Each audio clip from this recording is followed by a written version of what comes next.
Jiva Goswami correctly comments that the fulfillment and the richness of love, the intimacy and the ecstasy of the divine union of the loving couples can't reach its zenith without this agonizing, unbearable pain of separation.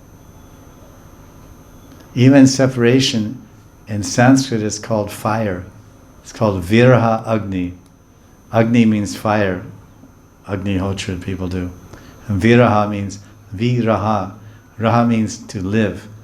And Viraha means to live away, be away from your life. Radhakund me re raha hum. I live in Radhakund. So Viraha. So when I'm not with my life, or I'm not living with the one I love, then I'm separated, Viraha. And that burns me. When I'm in separation, my heart burns. In separation, I may be angry, and I cry, but my tears are hot.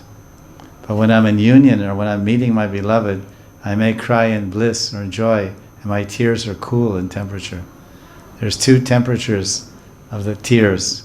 The tears of separation are hot, and the tears of divine communion and are cool, according to our statements of our acharyas.